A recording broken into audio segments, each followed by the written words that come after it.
Financial wellness in the workplace. How to boost your bottom line by increasing employee morale and improving job productivity. What is financial wellness? There are 4 components of financial wellness.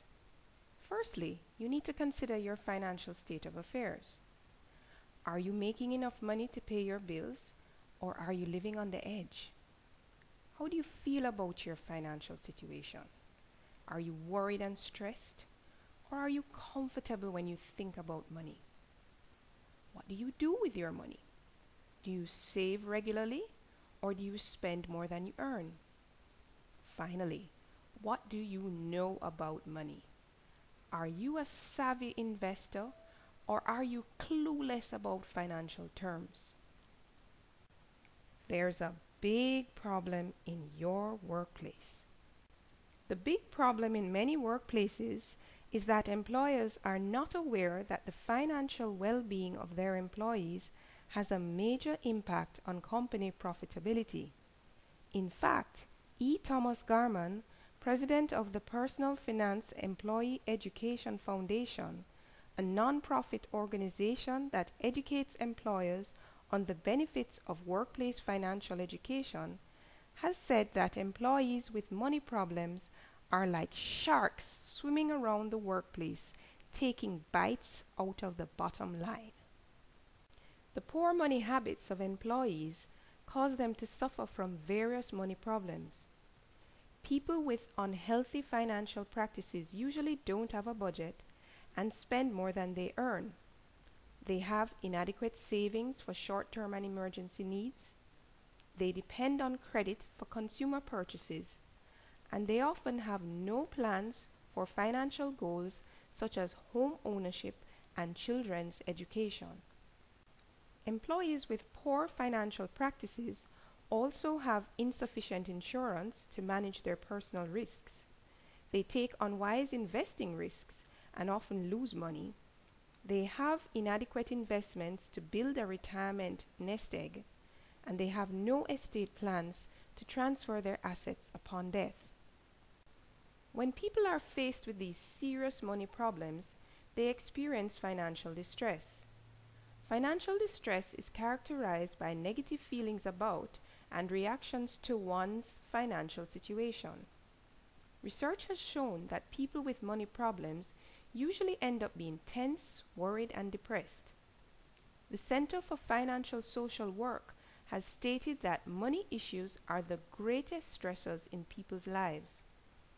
Financial distress can actually lead to insomnia, high blood pressure, migraines, and other serious health concerns.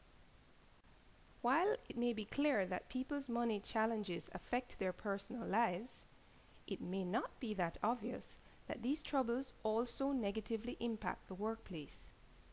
When financially challenged people go to work, they do not leave their money worries at home. This has several negative implications for business profitability. Absenteeism. Studies show that financially stressed workers use more sick leave and are absent from work more often. Presenteeism.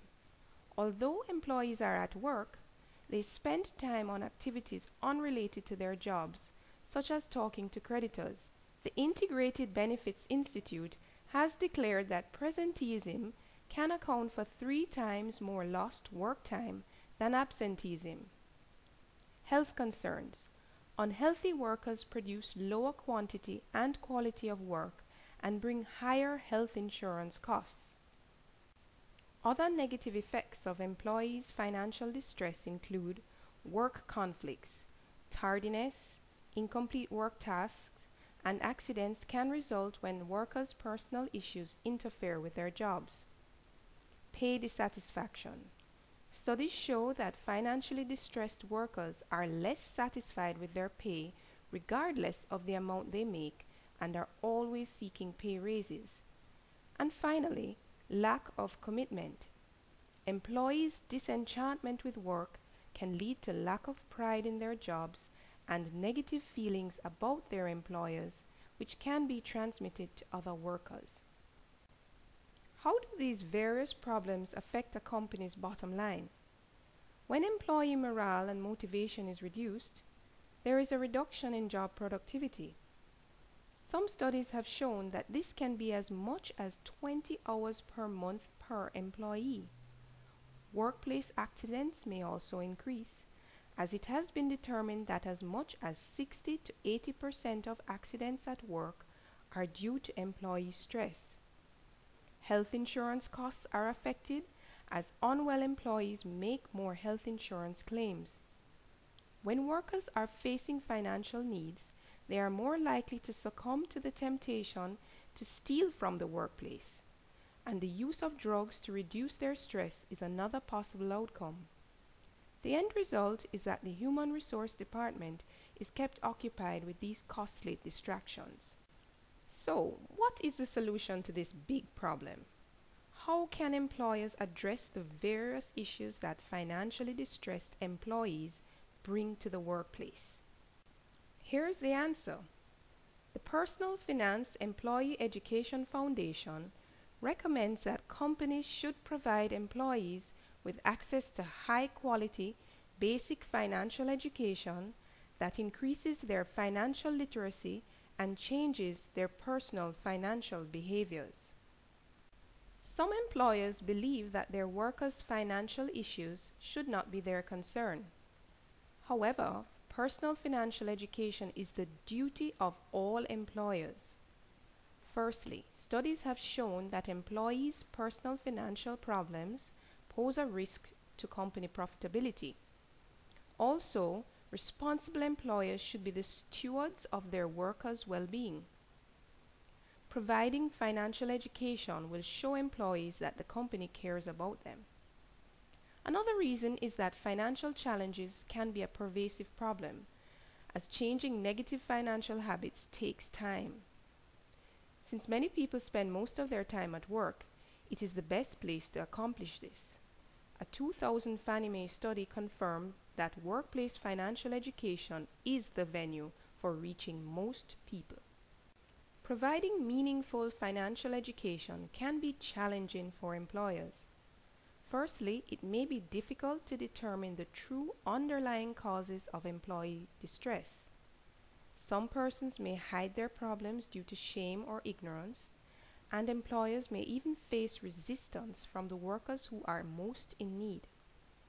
Another problem is that many human resource practitioners lack knowledge of the correct procedures to address their employees' financial issues. In fact, some of those who should be assisting are also facing financial challenges. There are several steps to starting a financial education program in the workplace.